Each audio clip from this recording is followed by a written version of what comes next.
Bienvenidos, welcome. If you're an English speaker, an English introduction follows the Spanish one. Esta semana converso con Marlene Wind. Marlene estudió Ciencia Política en la Universidad de Aarhus y se doctoró en el Instituto Universitario Europeo de Florencia, y en la actualidad es catedrática de Ciencia Política en la Universidad de Copenhague, en Dinamarca. Marlene se hizo famosa en España al confrontar a Carles Puigdemont tras una charla de este último en la Universidad de Copenhague en 2018. Hoy hablamos de su último libro, La tribalización de Europa, del peligro que corre la democracia liberal si no nos enfrentamos al populismo y al nacionalismo en Europa, de la vigencia de los valores universales y, por supuesto, del independentismo en Cataluña y de Carles Puigdemont. La conversación se grabó en inglés y para los que escuchéis el podcast en audio estará en ese idioma. Los que veáis la entrevista en el canal de YouTube la tenéis en inglés con subtítulos en español. Si te gusta el episodio y quieres apoyar el programa, lo que más me ayuda es que le des a me gusta en el vídeo, que te suscribas en mi canal de YouTube, en mi página pacobeltran.com y en tu app de podcast favorita. This week I talked to Marlene Wind. Marlene studied political science at the University of Aarhus and received her doctorate from the European University Institute in Florence, and is currently a professor of political science at the University of Copenhagen in Denmark. Marlene became famous in Spain when she confronted Carles Puigdemont after his talk at the University of Copenhagen in 2018. We will discuss her latest book, The Tribalization of Europe, the risk that liberal democracy disappears if we don't confront populism and nationalism in Europe, the validity of universal values, and of course, Catalan separatism and Carles Puigdemont. Now I give you Marlene Wind.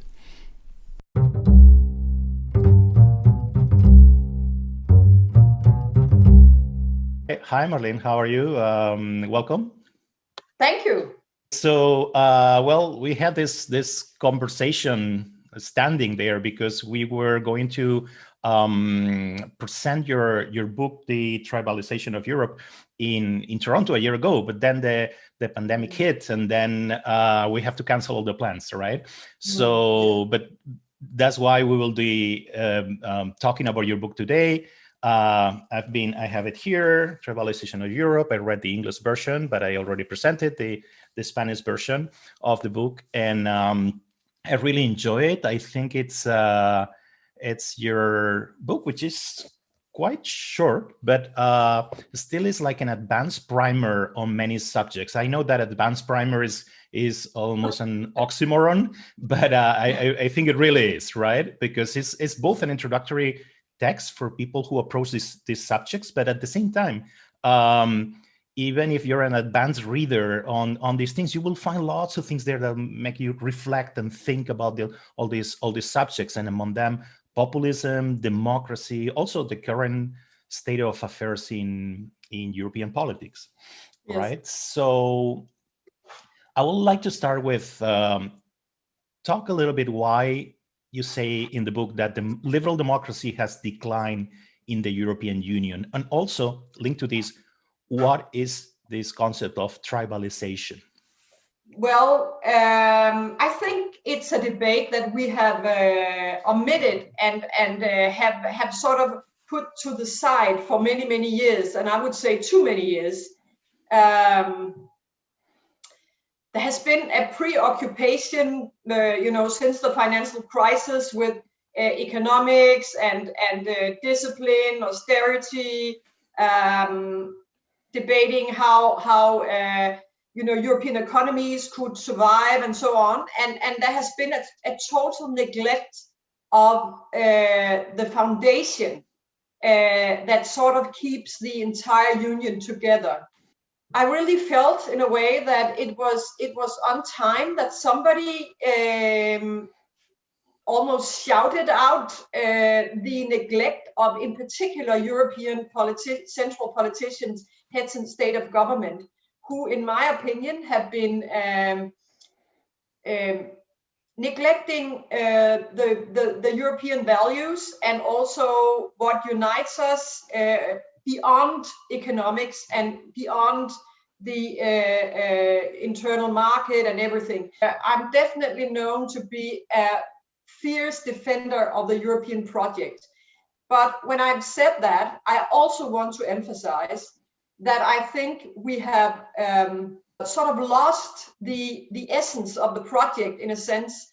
I'm a little bit afraid of whether the union will survive if we don't take this challenge of liberal democracy seriously very, very soon. We know that, you know, you have autocracies all over the world. We are used to that. We have had Donald Trump for 4 years. We have a China that is becoming more and more self-sufficient and refusing any kind of criticism. We have Russia, we have Turkey, Saudi Arabia, and so on. So, I mean, we are surrounded by dictatorships and autocracies. And my point is simply to say, okay, so what about inside the European border? Can Europe survive the next 20, 30 years without us taking a very, very clear stand on liberal democracy? And I don't think so. So we are looking away to the undermining of democracy that we see in several countries. In the book, the word identity, it's everywhere, right? So underlines everything in your ideas. So, but it's usually linked to right-wing movements, right? So identitarian right-wing, populism on the right.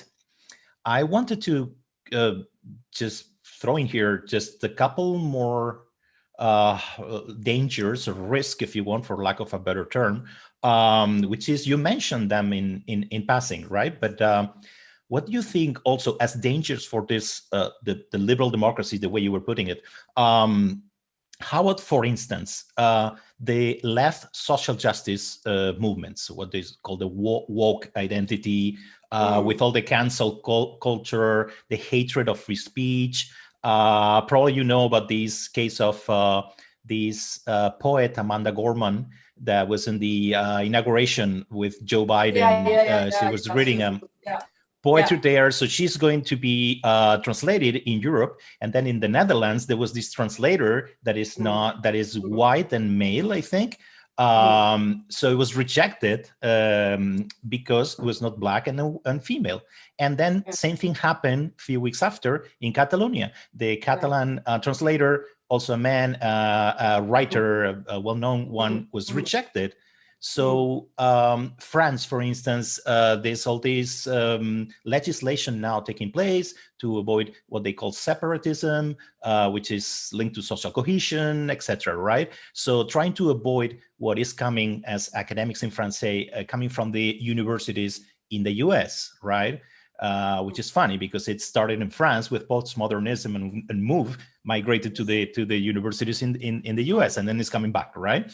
So do you think these left social justice movements are also a danger for liberal democracy as well in Europe? Absolutely. I'm very critical towards that. I think that it's a very scary sign of fundamentalism, actually. I think we have identity politics issues on both sides. We have the woke ones that are, in some respects, very fundamentalist, very focused on me. I can't sort of embrace anybody but my own, identity and my own way of living and so on. And you have to recognize me, and you're not allowed to have an opinion of me, and so on. And in that way, also shutting down any discussion. But what I'm mostly focusing on in my book is actually the right-wing identity politics, because that has not been very much discussed. In Hungary, you have a lot of anti, and in Poland also anti-LGBT rhetoric. That the EU, that communism, LGBT rights are worse than communism, and that Europe is worse than communism, and it's a constantly using identity to strategically pose, people against someone else, whether it's the European Union, whether it's Spain, whether it's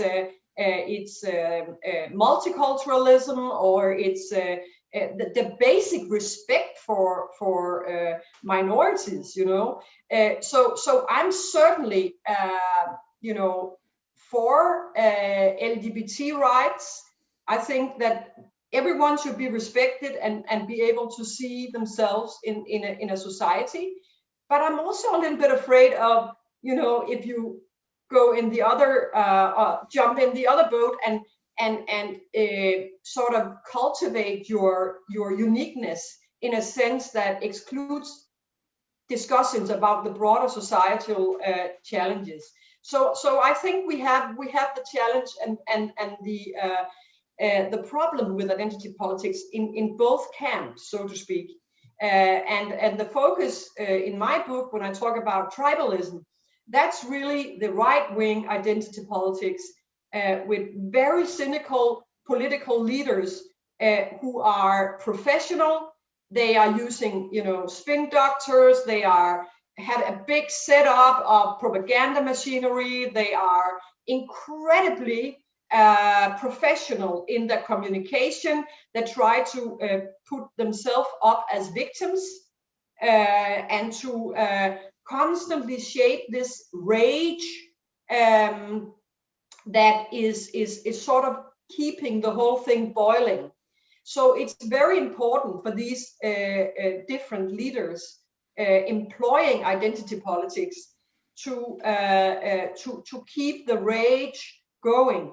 And that's why in Hungary, Orban constantly talks about Muslim invasion and wokeness and liberal multiculturalism is taking over our Christian country and so on.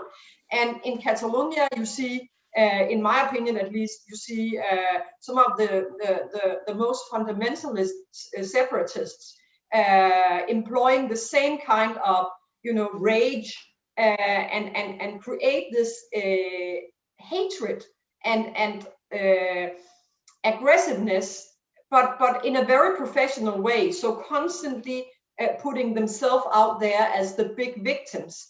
These movements are also employing very strategically identity politics in a way that should make us all really, really afraid. And I'm sure that Vladimir Putin, he's sitting, the more the better, now the UK left the Union, the more separatism, the more rage, the more differences between European countries, the more questioning of the raison d'etre of the whole project, the more questioning of our common values, well, the happier he will be. Us as intellectuals, we have been passive, not daring to comment on these movements because they were victims, they positioned themselves, they posed as victims, and their feeling of being oppressed, whether it's from communism or it's from Europe and liberals, or in the Spanish case, whether it's from the broader society in Spain, it's always about victims and victimizing yourself and using that feeling to gather support from people. And in my opinion, we have to be much more, to see through this and to be much more critical about this identity political war that is going on right now. For instance, austerity, the consequences of the economic crisis, right, for years, lack of trust on the elites and on democratic institutions, disaffection, this thing that the French call le malaise. Do all these things lead to tribalism, you think? Do they fuel tribalism? Because you're mentioning some of these aspects, and we'll go in a second to Hungary and to Catalonia. We'll discuss this a little bit in detail, right? But are all these things if you want, scapegoats. For instance, in Spain, the liberal institutions and the Spanish constitutions, for instance, right, or the Spain itself as a state, is a scapegoat for the Catalan separatists. The European Union as a whole, the European integration project, scapegoat for the Brexiters. Immigration is a scapegoat for Orban in Hungary, for instance, right? Just to name but a few, right? So do all these things fuel this thing that you call tribalism? A lot of people have felt globalization too strongly, and they feel lost in not being part of the the future, and they feel left behind and so on. And I think that's certainly a very important, in particular, left-wing intellectuals and scholars have been arguing this for a long time, that, well, it's understandable, people get fed up, the elites have deceived us, and the economy is only for the rich and all that. And I certainly think that there's something to that story.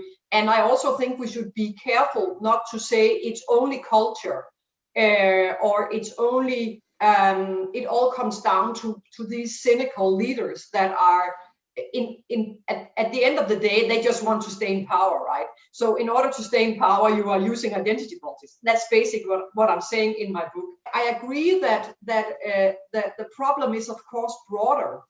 The reason why I anyway end up saying it's culture stupid, right, instead of it's economic stupid, I'm leaning here on some research done by the Harvard professor Pippa Norris, who actually did several studies of why did people vote for Trump, and she's also looked at Europe. And if you compare, for instance, if you look at Poland and Hungary and see how the economy has gone up since they became members, if you compare these countries that became members in 2004 with those who did not, then you actually see that your membership of the EU have given the average voter a much better life. But even though you have a higher standard of living, you still vote for right-wing populists, right? And Pippa Norris is saying the same with Donald Trump. She said, well, I mean, the average Trump voter earns $10,000 more on average than the ordinary American. So populism is not just fueled by inequality and by the feeling of being left behind by globalization. Of course, that's also part of the story, but I'm really trying to say that there's something about culture, about identity political warmongering and warfare that explains this kind of rage that tribalism really represents, in my opinion. The book by Pippa Norris and Ronald Engelhardt is Engelhardt, yes. Cultural Backlash, I think, is a standard right now for the study really of populism, right? Wanted to move to something else. You talk a lot in your book about sub-state separatism in European Union, and in academia and the media, everyone talks about the dangers of nationalism, right? You have the former Front National in France and La Lega Norte in Italy, and Alternative for Deutschland in Germany, and Fidesz, obviously, in Hungary. But why not so many people talking like you do in your book about the dangers of sub-state secessionism or separatism for not just for the nations themselves, for the countries themselves, but also for the European project, right? What do you think is that? There's a lack of attention to this sub-state separatism. I think there has been exactly a too much emphasis on states and nationalism at the state level, and we have overlooked how the strategies used by separatists is very, very similar to the strategies and the rhetoric that you see in very nationalist societies, very populist societies. So there are some common features. Also the way you are campaigning, the way you're using media, the way you're demonizing your opponents, and again presenting yourself as a victim. I think we are seeing the same things. Why has it been overlooked? I think, you know, maybe it's because the problem has in recent years maybe not been so big, and it's concentrated in some areas in Europe.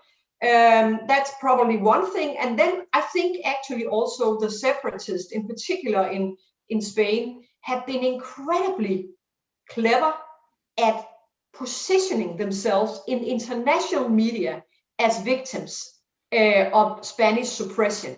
So, you know, when I talk to, you know, colleagues from Germany and in particular Western Europe about this topic, they say, oh, it's terrible, and we feel so sorry, and they're so oppressed. And so this is, in my opinion, a media strategy that has been employed very cleverly, in particular by Puigdemont, but also others. And then again, also the Spanish side has been too timid to step up for its own values, right?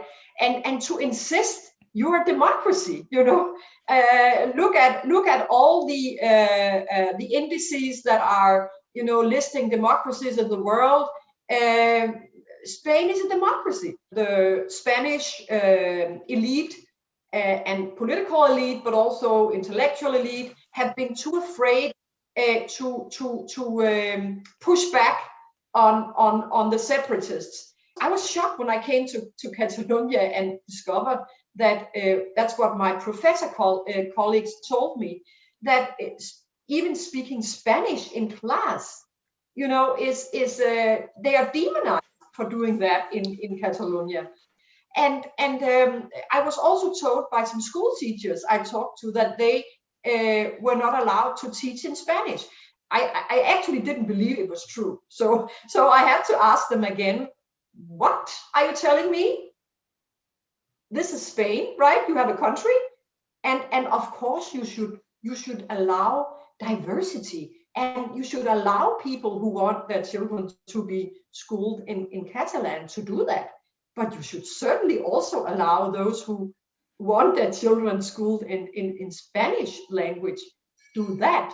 I was surprised about the fundamentalism and the aggression, and also very surprised by the feeling, the kind of political correctness in the rest of Spain for not daring to confront this separatism and this in many ways fundamentalism and massive propaganda that you see in parts of Catalonia. So and I keep telling, you know, when I talk about this book and talk to people outside Denmark and discuss this topic about tribalism, I mean, I keep saying, look at the figures. Most Catalans want to stay in Spain. But when Western media presents this conflict, they constantly say, so Catalonia wants to leave Spain and they're not allowed to, and so on. No, a minority of Catalans have this idea, and I actually think that if you really did do a referendum that was legal, then there would be a majority to stay. I'm completely convinced about that. You know, we need to step up and defend the civilized values, the comprehensive unifying values, instead of constantly talking about clashes of cultures, clashes of languages, clashes of territories. Why is it so important even to have a separate state? We're living in 2021. I mean, they want to embrace Europe, right? They want to embrace Europe, but why can't they embrace Spain if they want to embrace Europe? As one of my very good good friends, Joseph Weiler, who is a professor at NYU, says, and I cite him in the book. It's actually a very sharp quote that I wouldn't dare to have written that myself, but he does it. And he says, well, why should we brace the Catalans in Europe if they cannot even live with our fellow Spanish friends? It's really weird that you feel almost ashamed of speaking Spanish in some parts of Catalonia. One of the things that living abroad pissed me more about the whole media approach to what happens in Catalonia is everything. What will be the common denominator? It will be something like this romantic vision of nationalism there. You were mentioning this, right? The small people oppressed by the big state that is almost like fascist. There's no democracy. Is this Franco just continue living somehow or something like that? Also, these David versus Goliath kind of thing, right? It's always the same romantic idea. So in the end, yes, the secessionists are very clever at using and they use a lot of money, public money, to fuel all these networks and etc. Right? And also, I totally agree. The governments in Spain, both left and right, have been very timid, to say the least, right? To push back, right? But in the end, it takes two to tango as well. Why is the international media buying all the story, right? So I studied different other cases similar, and it's really painful to see it like that, because whatever side you take, it's like it seems that international media just buys completely the whole package of oppression, fascism, blah blah blah, right? So why do you think is that? Well, first of all, I want to say that I really feel for those who were oppressed under Franco. I absolutely understand the feeling that is deep down in some people, and that this should never repeat itself. No doubt about that. But I think the presentation in Western media in particular has to do with we always like the little man in the street, right? So the media also likes the little cultural group being oppressed by a larger cultural group. And if the little cultural group or language group or whatever you want to call it, depending on where you are, if that's also very good at putting itself out there as the victim and as being suppressed, and they have cleverly done that, then I think the Western media, they jump on this, and they are, it's always nicer to present who is the victim and to take the victim story, and since you don't have anyone who pushes back from the Spanish side, because it's really delicate, and I understand, but I just have to say, and I tell my Spanish friends this, you are actually to blame a little bit yourself, because you have not insisted on equality, on the basic liberal values, but by not insisting on that, on the protection of everybody's rights, but being afraid to even address it, I think you have actually given the Western media, so nobody ever says anything. So why shouldn't we listen? It has to be true what's coming out of the separatist movements, right?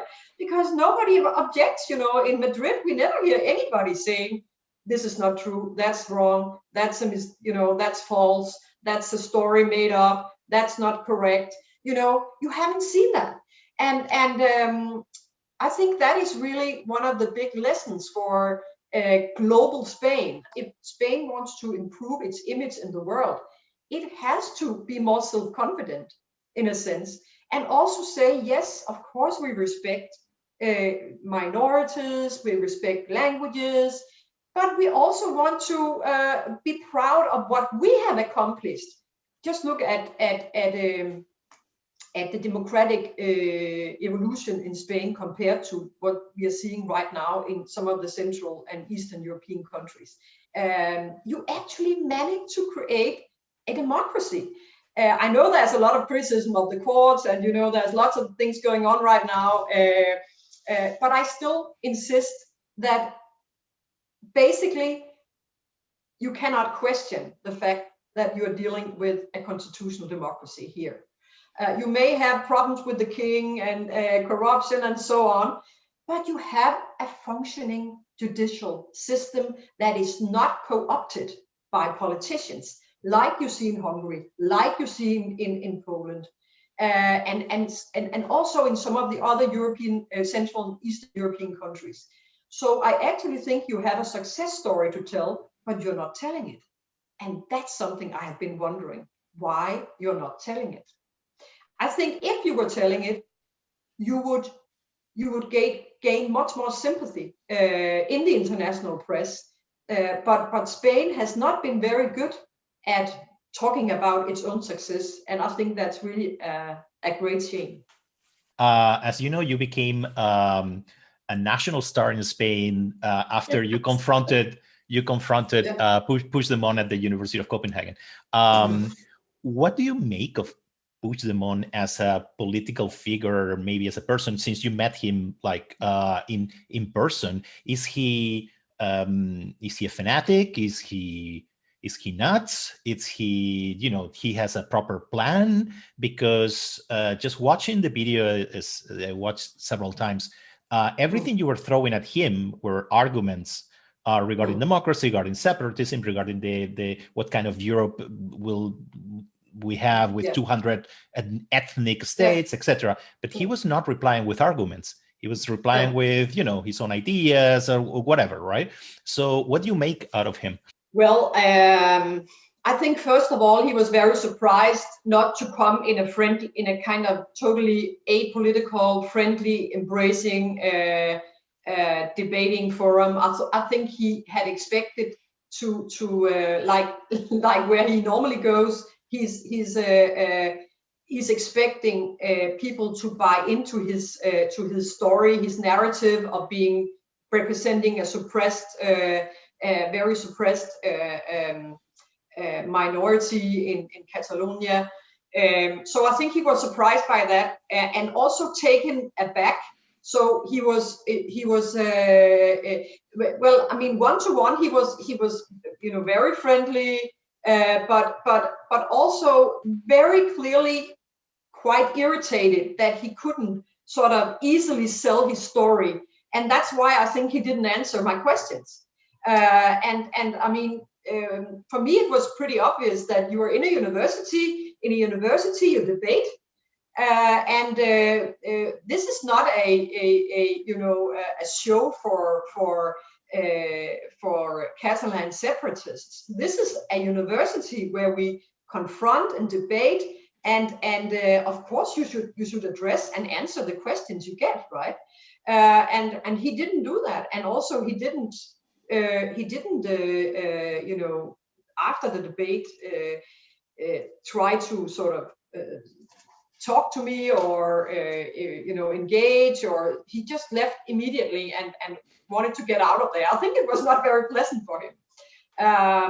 But I think he has, like many of those identity political leaders that I'm portraying or talking about in my book, I think he has the same kind of, he wants to stay in power.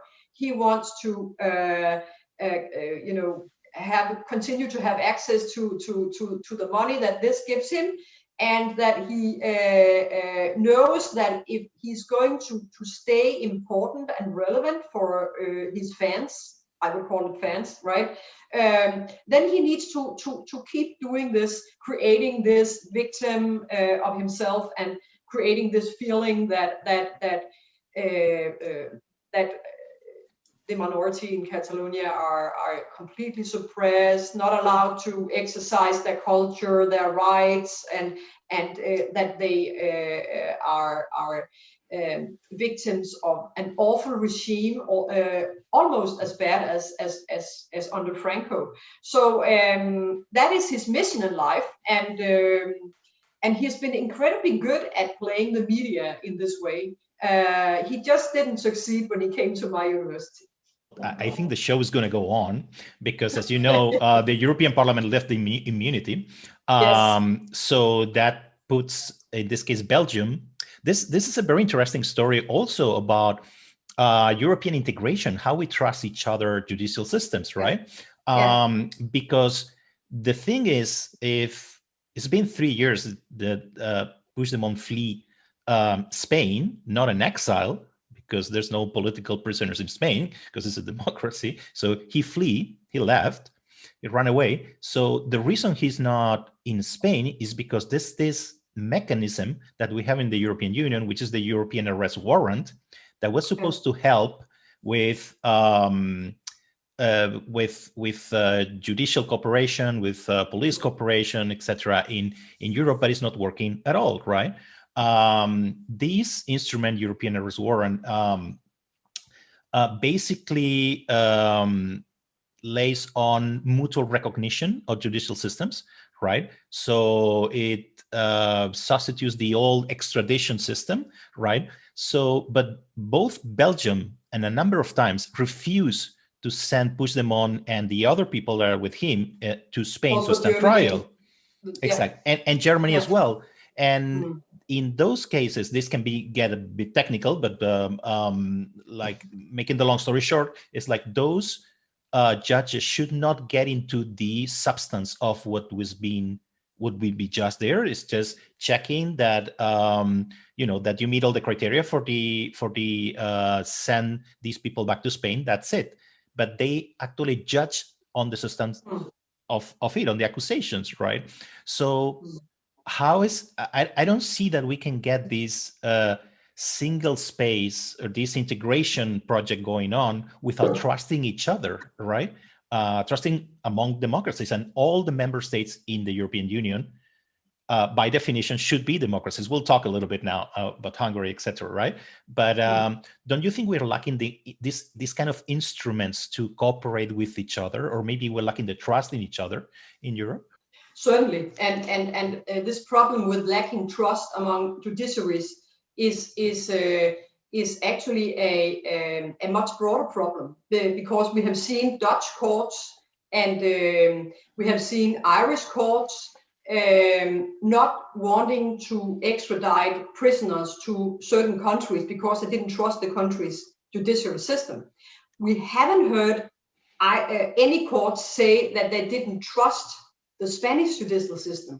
Remember that what they have engaged in, both German courts and in Belgium, is that they have just said that that in order to extradite the crime that the person has committed has to be also a crime in that judicial system, right? So it's not a lacking trust in the judicial independence of the Spanish judiciary. I think that's quite important, because that has happened vis-a-vis Hungary and Poland, where there's no trust and increasingly no trust. I think we're going to see many more cases where European courts simply refuse to accept any verdicts coming out of these kangaroo courts, as they are called, when they are not real courts but packed with loyal supporters of the regime.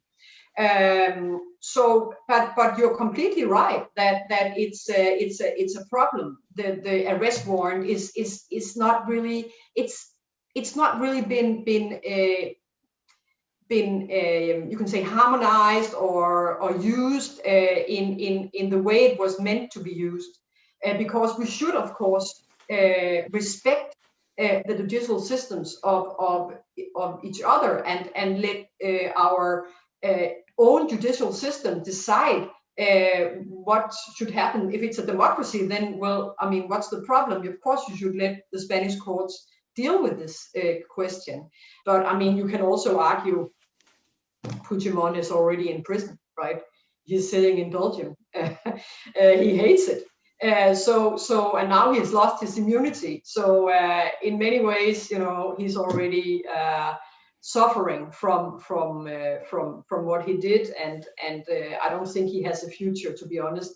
I know that he's of course trying to pose as someone who has really been treated in a wrong way, but I have my doubt that he will be able to ever return as the big victor in Catalonia and get back to all his privileges and all his campaigning and be the big savior. I have my doubts. I mean, this case, I think, is I know that the election that we just had in Catalonia gave the independence movements a small leap ahead, but if you look at the opinion polls, you have the exact same situation with half, a little bit more than the half says they want to stay in Spain, and a smaller group saying the other. So nothing has really changed. So I don't think that he has a big future in Catalonia if he ever comes back and takes his punishment as he should, of course. Yeah, but also because like a big part of the secessionist movement don't want them to arrive, right? Because the tide is changing and it's a different political game now, right? So it will complicate all the plans with the new generation of separatist leaders and everything.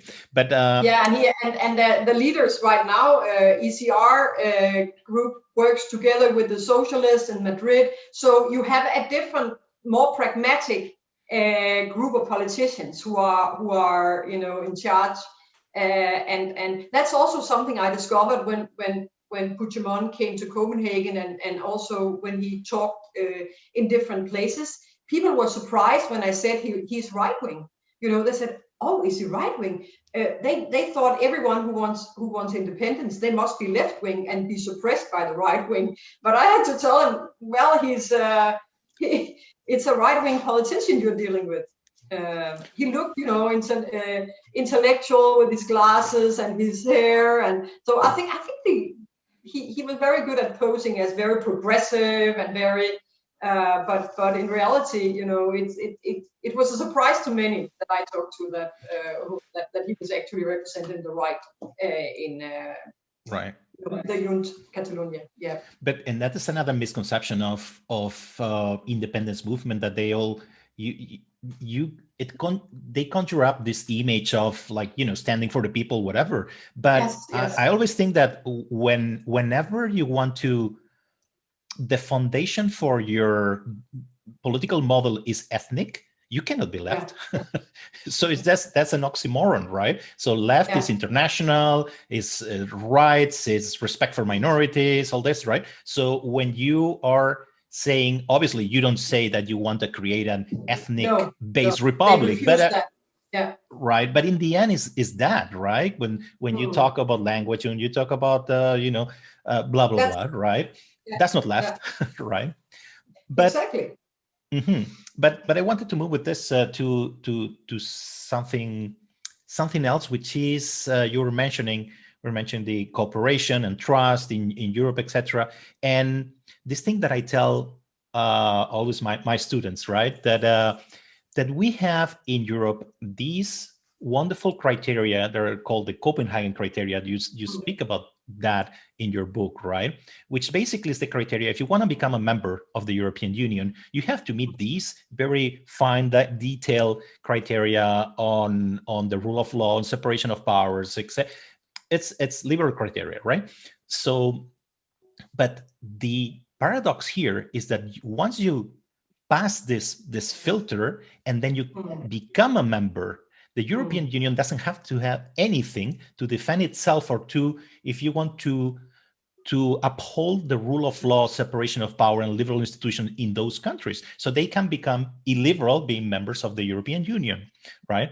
There was this attempt at having some kind of mechanism, actually it's called, I think, the new rule of law mechanism, which is embedded in the European budget, right? So basically the idea here is that if you are using the money that comes from Brussels to attack the European Union or the European Union values, etc., you should not get any money, right? So this is this kind of like, if you want, liberal filter there, right? But then the first time that it was going to be used, then Hungary and Poland threatened to block the whole European budget, right? And then there was some kind of negotiations. I don't know exactly what happened with the mechanism, but it seems there's some kind of agreement that is being watered down, right? So what do we have here? Is this a flaw in the European integration design project? Or it's like, what do we have in the European Union to defend ourselves from illiberalism inside the Union? We actually don't have anything. That's the problem. At least we don't have the will to defend ourselves against illiberalism. But you are completely right that we created the Copenhagen criteria in 93, and if you look at them, they are actually quite broad and not very concrete. It says you should have market economy and respect human rights and so on, but what does that mean? So it's not very clear. And when a new state comes into the EU, there's a long process where you are monitoring whether it's going well before it enters, and then when it's entered and become a full member, sitting around the table, having a voice, being able to veto anything, then all of a sudden there's nothing you can do, right? We do have some mechanisms in the treaties. We have Article 7, which can take away the membership or the voice, the voting right from a member if it's overstepping the basic rights, rule of law, and so on. But that mechanism will never ever be used because it requires unanimity. Then we have ordinary treaty infringement cases at the European Court of Justice, and those cases are, continuing, and there's going to be also in the future many of those, but they are always very specific, so they don't address the broader question of independence of the courts, free media, and civil society, the ability of civil society to speak up against their leaders. And this is exactly the problem in Poland and Hungary in particular. And I think we should emphasize that the reason why everyone talks about these two countries is that if you look at all the statistical evidence and the indexes that are made, Freedom House, Economist Intelligence Unit, all those big respected institutions that monitor democracy, they have pointed to a fundamental decline of these two countries since 2018.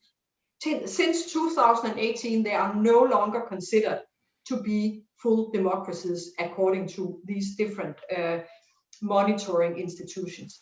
So that's why we're discussing them. That's why it's so serious that we have a European Union where we have members that are no longer democratic. Think about it. It also means that if they applied today, they would not become a member of the European Union. So it's quite serious. I mean, I know a lot of politicians say, well, we just have to wait until there's some new leaders who wins the election in these countries.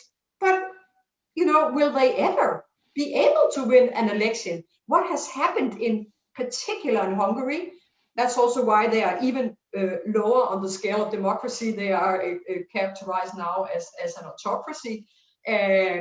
Is that they have not only rigged elections, they also have changed the constitution in the favor of the sitting majority 7 times. So if you have used your power, your majority, to change the constitution, and you on top of that also have co-opted the free media, the critical media, as it has happened, not by prisoning people, not by killing journalists. It happened in Slovakia and Malta, but by buying up critical journals. If you have done that systematically for 10 years, then it's very, very difficult for an opposition party to ever be able to mobilize a winning fraction and to win the next election, for instance. So it's a compilation of many small steps, and I think it's Sibat and Levitsky, who I cite in my book, who are saying that that democracies they don't die by tanks in the streets. They die by these technical small steps. We are not confronting these leaders. We are, and now when I say we, I actually mean the heads of state and government, and also to some part the commission, at least the current commission, which have been very kind of afraid to speak up and to take these countries to court. Timmermans, the Dutch commissioner, he was much better and much more aggressive and much more out there fighting and speaking up and so on. And currently we are seeing a very timid approach, and that's really, really dangerous, because what I think we are seeing right now is a European Union that is increasingly, by not confronting this, becoming more and more illiberal, and that's why I'm really afraid. I'm critical also of all the intellectuals who have just, after Trump and Brexit, I think there was a big kind of, also in the media in the Western Europe, like we didn't understand the people, we didn't understand why they wanted these right-wing leaders, why they wanted to leave Europe, and we have been bad at understanding ordinary people, ordinary citizens, and I'm not saying it's completely wrong, but I'm just saying, okay, so we are no longer allowed to defend a real democracy, liberal democracy that is not populist, or what? Should we all embrace populism? Another point I have in my book is that I'm sort of concluding the book with saying is, well, if you look at the statistics, there will only in 2050 be 8% Europeans in the world. Okay, so we are only 8% of the entire globe, right? And if we cannot, even in this small, tiny continent that used to be, we invented human rights, we invented democracy together with the Americans. But if we cannot even preserve democracy among our own countries and within our own small region, how can we, how can we run around and tell everyone else what they should do, in our foreign policy, in our aid policy, in our trade policy, and so on? And how can we pass on a livable society to our children and grandchildren, without Chinese surveillance and free press, the ability to speak up, to engage in society, because that's what's happening in these countries right now in Central and Eastern Europe, in some of them. I'm not saying everyone, because it's really important for me not to say that it's the same challenge everywhere. I think we need the nuances of what's happening in each individual country. But I'm just really puzzled that we are letting this happen. People cannot take to the street anymore in these countries. Last year, judges from all over Europe came to Warsaw to demonstrate. Think about it. Judges from all over Europe supported the judges in Warsaw and in Poland for their fight for independence. I mean, it's in my opinion, it's amazing that we are seeing this without our leaders even commenting on it. They did introduce the mechanism you talked about before, the rule of law mechanism. And if I'm just going to say one word about that, then yes, it was introduced in the budget negotiations with the big recovery fund last summer in July. Then the German presidency was supposed to, and it's true that Hungary and Poland tried to put their foot down. They didn't manage, but they ended up accepting that it was adopted. But they insisted that it should go to the European Court of Justice to be evaluated whether it was in accordance with the treaties, and we are waiting for that to happen. We are waiting for the court's decision here. But what happened before it was finally decided to implement, to adopt this regulation, was that the German presidency, they watered it totally down so that it was only financial fraud and not rule of law.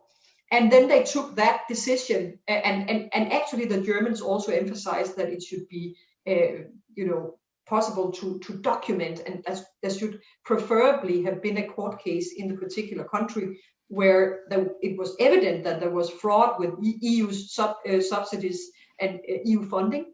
And then they came to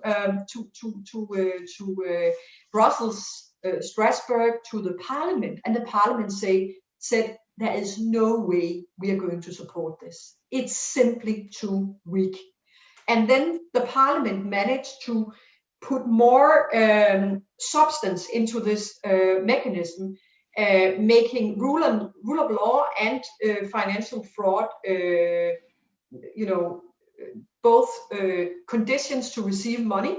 But the problem is, and it was finally adopted and so on, the problem is, however, we're waiting for the court to decide whether it's legal. I'm sure it will be, but we're still waiting. It may take 2 years.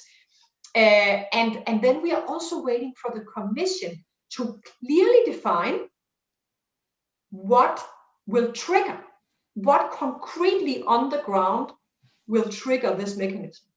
And that is interesting how that will come out. So because when the Commission has decided how this mechanism in concrete terms, can be triggered, what the evidence should be, then we will know much more about what the substance of this mechanism is. And note what I said before, the Germans tried to water it down.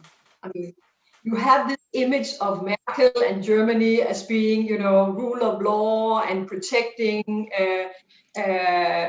Europe and always, being very conscientious about its own past and so on. But when it comes to these countries, they are more, occupied with keeping a good relation to Orban.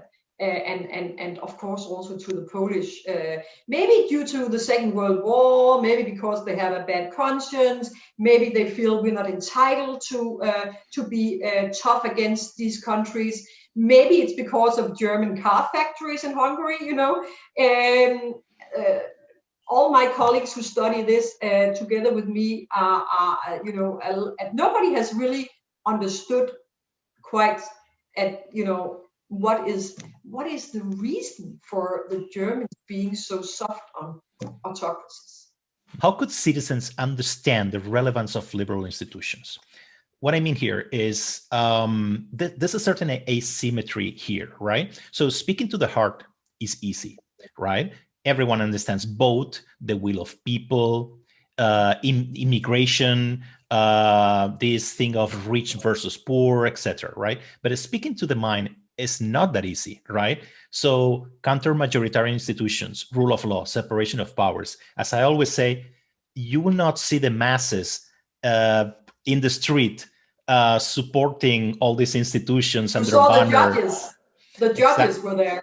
True, right? But citizens will not march in the streets in support for these essential liberal institutions, right? So what can we do here with this asymmetry? How could citizens have a different role or a different understanding of what is key in their ways of living in a democracy? Yeah, it's pretty scary to see the different surveys that are done in many Western European countries, where you ask younger generations what they think about democracy or whether they prefer a strong leader. There's actually a lot of these these polls and surveys that show us that they prefer a strong leader.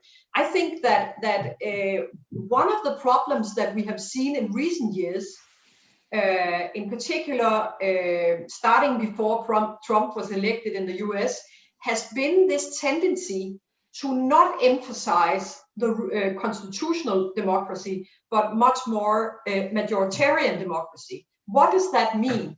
It means that there has been this kind of discourse among politicians, among populist movements, among ordinary citizens, journalists, that if you have a majority and you have had an election, then you don't need more. You know, that's enough for democracy. It's a very strong metaphor to refer to the people. And if the people have decided that this person should be in power, then it's very hard as an academic to come and say, well, you understand democracy wrong. You know, it's not just going to the polls. It's also the rule of law. It's also the courts, independence, independent prosecutors, free media, and so on. So I think it's about education. It's simply about the commission, in my opinion, should put tons of money, not just into research, but also into training. I know that before a lot of the Central and Eastern European countries came into the EU, there was a lot of people like me traveling there and giving talks in universities to the students about democracy. And a lot of civil servants and judges went there, like we go to China. You know, there's been several of my colleagues have traveled there to explain to them what is liberal democracy, why do we think that's an important thing. It hasn't worked so well though, but it's been tried. But I think that we need to invest massively in the younger generation in explaining to them that this type of democracy, in the book I distinguish between, and in my other research I have this discussion between majoritarian and constitutional democracy, where since the Second World War and the defeat of Nazism, there was an emphasis on, and has been an emphasis on, constitutional democracy, which also stresses the importance of minorities, the importance of judges who can overlook what the majorities are deciding in parliament. And then you have had the Westminster model, the majoritarian democracy model. What we have seen in Europe, in my opinion, is that we have had some heads in state of government who, when they were giving speeches and celebrating, you know, the Treaty of Rome or, you know, any big anniversary, they have been stepping up and talking about democracy and the importance of peace and freedom and minorities and the protection of Christian values and so on. But, you know, they have done the talking, but not the walking. And I really want to emphasize that what I'm speaking for here and in my book is not some kind of uniform cultural model that should be imposed on all European countries. I'm just saying, if we cannot even agree on independence of the courts, free media, the right for civil society to protest, free universities, if these minimum, the protection of minorities, of course, if these minimal criteria cannot be agreed on, then I cannot see what we have left in common. And I really can't see the purpose of being in a union together either.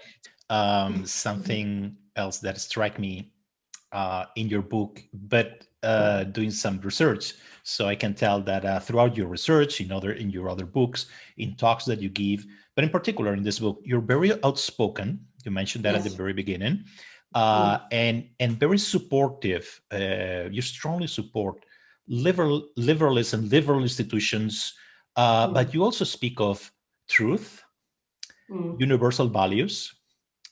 So this is not very common.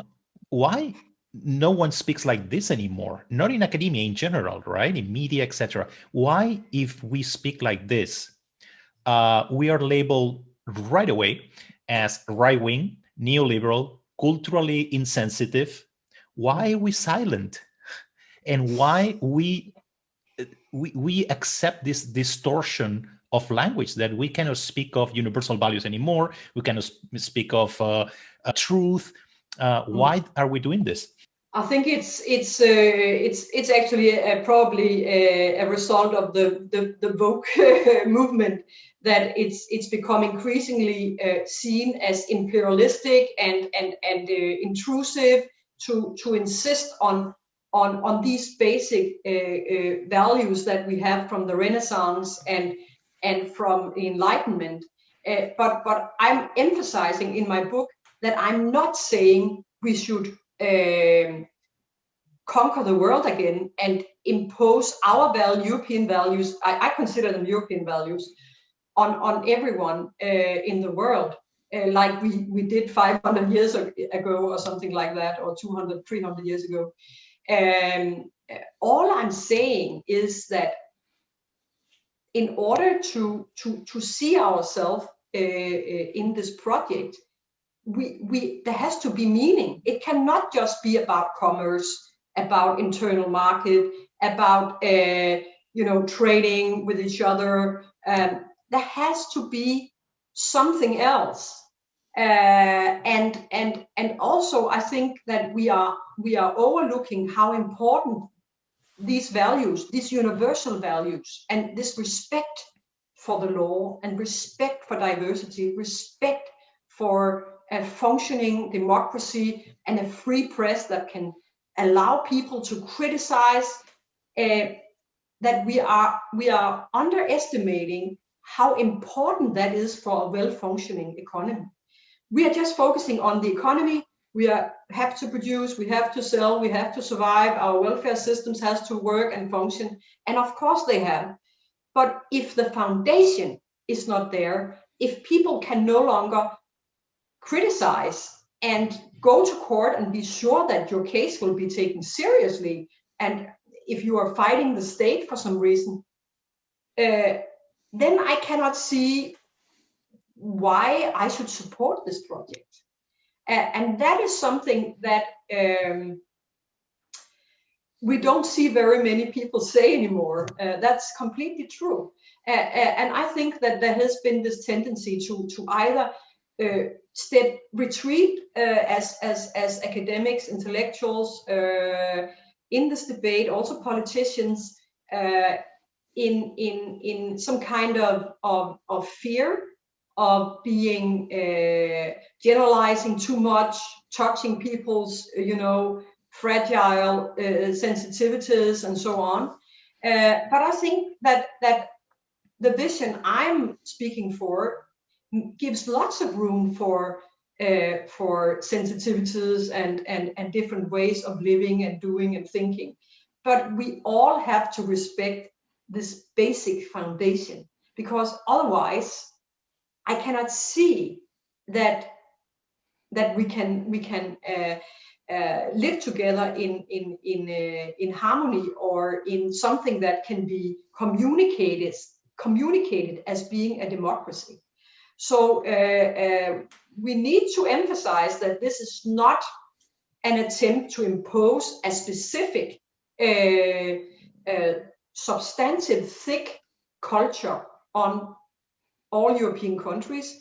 It's rather a thin constitutional democratic foundation for a space, so to speak, for our mutual recognition and communication. But if we don't defend that space, and if we don't defend that it cannot be discussed inside the union, then I simply don't think that we can run around in the world and tell all kinds of dictatorships to behave in a democratic way, and to treat minorities properly, to stop imprisoning people in the Belarus and free Navalny and all these kind of things. We will not be taken seriously. if we don't even defend these values at home. And that is what we have to realize. Let's hope that we have way more voices from now on in academia, among the intellectuals, politicians, media, everywhere in support of these values and these institutions that are really what give flesh to the idea of democracy and underpin our ideas of freedom and equality before the law and equality of opportunities, right? That is really the core of democracy besides markets, right? I don't want to take any more of your time. I thank you very much for you devoting some time this afternoon to talk to me. Thank you so much. No, thanks to you, Marlene. And wonderful to be here. Thank you. And hopefully we'll see you soon in Copenhagen.